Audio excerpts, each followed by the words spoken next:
Hello and welcome to Miniature Adventures. I'm Peter Lee, and this week I want to discuss to hex or not to hex, which is best for remote gaming.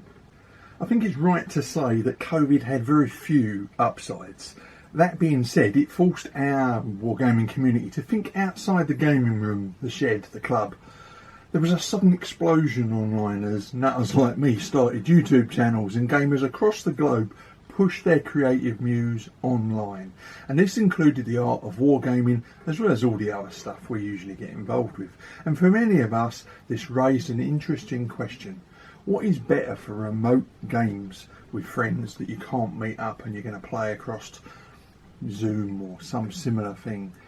Hexes or the old-fashioned ruler? Now, as usual, I'm going to start by saying I'm not an expert, right? I'm just a pundit with a computer and a camera. However, I have played a few remote games, some with and some without hexes.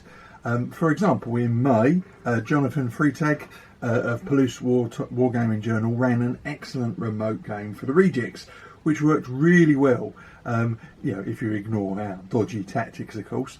And then more recently, Richard explored this question with two identical test games of using Königkrieg, one with hexes and one just using measured movement. In fact, he's written two really excellent blog posts, which I'm going to about the whole experience, and I'll put the links for those in the description below. And I really do urge you to go and have a read them because it was very interesting. Now, over the years, I've played quite a few games that utilise grids or hexes to regulate movement of battlefield units. And while I enjoyed these systems and still do, it does sometimes feel a little constrained, perhaps a little bit unnatural. Movement can become a little bit more chess-like, and front lines just a little too neat for the chaos of a battlefield.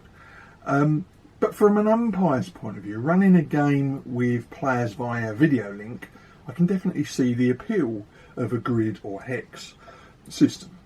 Players can, with a bit of practice, give very clear and precise movement instructions to the umpire. There's no confusion about distance moved, unit facing, or what constitutes a flank, etc. And this is what we've seen in our recent hex-based remote games, and we had no reason to believe it wasn't a good compromise to enable an umpire to host a remote game painlessly with a group of players. So of course this begs the question, is hexes or are hexes simpler or better for these sort of games? Well, what happens if you remove the hexes and try and repeat it? Now, cards on the table, my initial experience of both methods was surprisingly that hexes didn't make play that much simpler. To be fair, it didn't make it harder either, but as mentioned, it does come with its own restrictions whether you're playing face-to-face or playing remotely.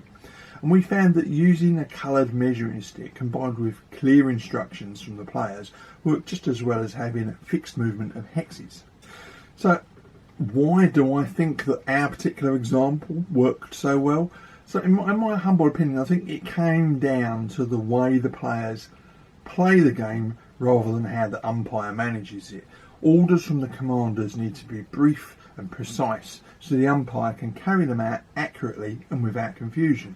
And for me, this is a massive untapped benefit of playing non-hex games remotely via Zoom or similar.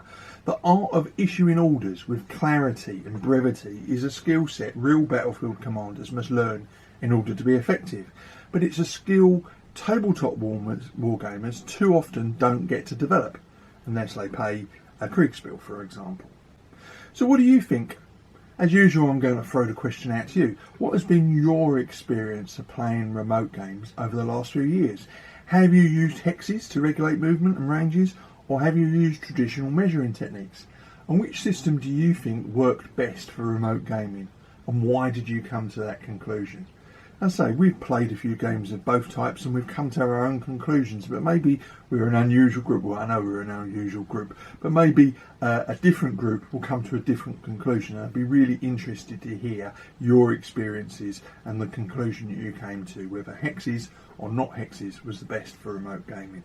As always, if you enjoyed the video, please like, subscribe and share. And if you want to keep up to date with weekly content from this channel, please tap the bell notification icon. So until next week, stay safe, keep gaming, and of course, keep rolling high.